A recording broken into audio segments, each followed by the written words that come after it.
जब पाकिस्तान ने पहले बल्लेबाजी करके 345 रन के विशाल टारगेट भारतीय बल्लेबाज के सामने खड़ा कर दिया था और यह विशाल जैसे टारगेट को देखकर पाकिस्तानी खिलाड़ी इस प्रकार से पगलाया कि खड़े आम भारतीय खिलाड़ी को ललकारने लगा था।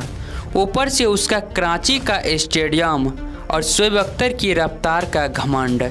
लेकिन जब भारतीय बल्लेबाजी की शुरुआत हुई तो पहले तो वीरेंद्र सहवाग ने ऐसा तांडव मचाया, उसके बाद राहुल द्रविड़ के मार से पाकिस्तान अपने ही घर में आंसू बहाने लगे थे। तो चलिए इस मैच की पूरी हाईलाइट वीडियो आप लोग को शुरू से दिखाते हैं। भारत और पाकिस्तान के बीच के यह महामुकाबला की शुरुआत होते हैं और करोड़ों फैंस के बीच और कराची के स्टेडियम में टॉस होते हैं और पाकिस्तान ने टॉस जीतकर पहले बल्लेबाजी करने का फैसला लेते हैं। वैसे तो शुरुआत में ही पाकिस्तान की उसकी असली औकात को दिखा देते हैं अपनी गेंदबाजी से जहीर खान, जब यासिर अहमद और इमरान फरहत को पेवेलियन के रास्ता दिखा देते हैं।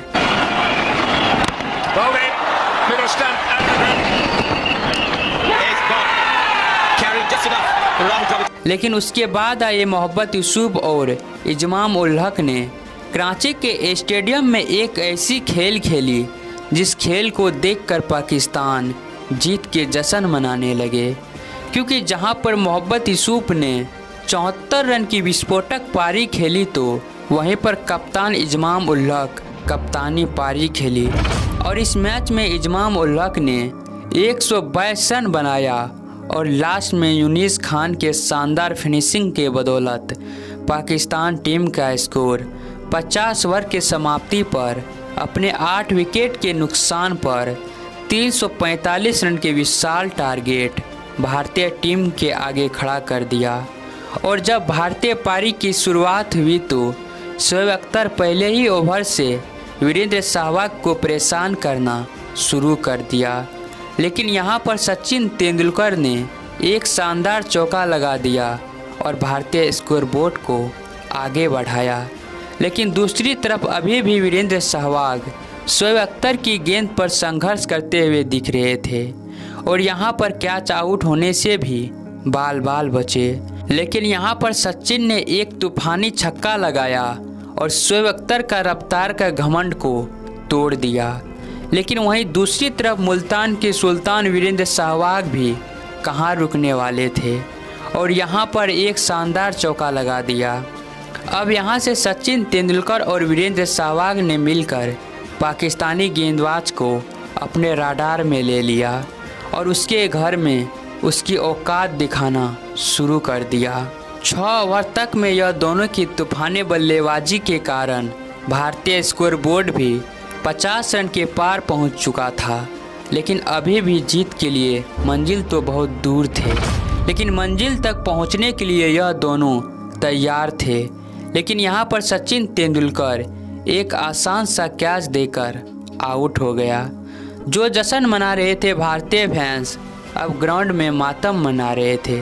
वहीं पाकिस्तान के लिए यह पल जीत से कम नहीं थे, क्योंकि शोएब अख्तर ने अपना काम कर दिया और सचिन तेंदुलकर को आउट करके पेवेलियन के रास्ता दिखा दिया। अब 69 रन के स्कोर पर भारत का पहला झटका लग चुका था। अब वीरेंद्र सहवाग के साथ देने के लिए आए कप्तान सौरभ गांगुली, लेकिन दूसरी तरफ वीरेंद्र सहवाग अपने ही धुन में खेल रहे थे और सचिन के आउट होने की कमी भारतीय फैंस को महसूस नहीं होने दे रहे थे। दादा सौरभ गांगुली और वीरेंद्र सहवाग ने मिलकर पाकिस्तानी गेंदबाज को असली खेल दिखाना शुरू कर दिया। उस दिन सहवाग के मार से कराची में पाकिस्तान के घमंड चकनाचूर होते हुए दिख रहे थे और इसी शानदार चौके की मदद से भारतीय स्कोरबोर्ड 100 रन के पार पहुंच जाते हैं। लेकिन खेल की असली मज़ा तो अब यहां से देखने के लिए मिलने वाले थे, क्योंकि इसी सिंगल के साथ वीरेंद्र सहवाग अपना ऐतिहासिक अर्धशतक को पूरा कर लेते हैं और बल्ला उठाकर अपना अर्धशतक का सम्मान करते हैं। अब यहां से मुल्तान की सुल्तान जब प्रहार करना शुरू कर दिया तो भारतीय दर्शक के जुबान से एक ही बात निकल रहे थे, पाकिस्तान, आज तुम्हारा हर एक गेंदबाज के घमंड मुल्तान के सुल्तान तोड़ेगा और तुम्हारे ही घर में तुमको पेल कर जाएगा। और वीरेंद्र सहवाग तो उसी अंदाज में बैटिंग कर रहे थे और वीरेंद्र सहवाग के आक्रामक बैटिंग को देखकर कराची के स्टेडियम में पाकिस्तान खून के आंसू रोने लगे थे। भारतीय फैंस की बात तो छोड़ो, आज तो पाकिस्तानी फैंस भी वीरेंद्र सहवाग के बैटिंग पर ताली बजा रहे थे, क्योंकि महज 14 ओवर की गेम समाप्त हुए थे और स्कोर बोर्ड पर 140 रन लग चुके थे। उस दिन किसी को समझ में नहीं आ रहे थे कि यह 50 ओवर के मैच है या 20 ओवर के, लेकिन यहाँ पर मोहम्मद शमी के यॉर्कर गेंद पर वीरेंद्र सहवाग बोल्ड आउट हो जाते हैं और वीरेंद्र सहवाग की निराशी को देखकर लग रहा था कि वीरेंद्र सहवाग गलत शॉट खेल बैठे थे। लेकिन यहाँ पर शमी की जश्न तो देखो, लग तो रहा है वह मैच जिता चुका है। अब गांगुली के साथ देने के लिए आए राहुल द्रविड़, लेकिन जो परंपरा वीरेंद्र सहवाग सेट करके गए थे उसी परंपरा गांगुली और राहुल द्रविड़ चला रहे थे और भारतीय स्कोरबोर्ड को तेज़ी से आगे बढ़ा रहे थे। और इसी 4 रन की मदद से भारतीय स्कोरबोर्ड 200 रन के पार पहुंच जाते हैं। लेकिन अभी भी जीत के लिए मंजिल तो काफ़ी दूर खड़े थे और वहां तक पहुंचने के लिए राहुल द्रविड़ और सौरव गांगुली ने पाकिस्तानी गेंदबाज पर जमकर प्रहार करना शुरू कर दिया। उस दिन राहुल द्रविड़ और सौरव गांगुली की मार से पाकिस्तान रहम के भीख मांग रहे थे, लेकिन यहाँ पर सौरव गांगुली ने भीख दे दिया, यानी कि भीख के नाम पर अपना विकेट दे दिया। अब 214 रन पर भारत के 3 विकेट गिर चुके थे। अब राहुल द्रविड़ के साथ देने के लिए आए युवराज सिंह, लेकिन जैसे ही आए थे युवराज सिंह वैसे ही क्रिकेट ग्राउंड के बाहर चले गए। अब 220 रन के स्कोर पर भारत के 4 विकेट गिर चुके थे। अब यहां से पाकिस्तान इस मैच में वापसी कर चुके थे।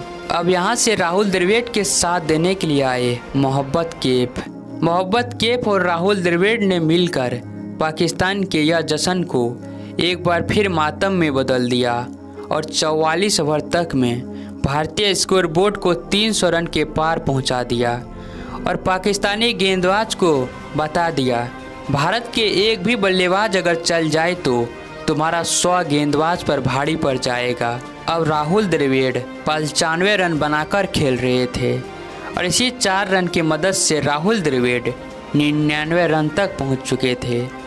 लेकिन मैच तो जीत के काफ़ी करीब पहुंच चुके थे और इसी 4 रन की मदद से भारत इस मैच को जीत जाते हैं और कराची में पाकिस्तान के घमंड को चकनाचूर कर देते हैं।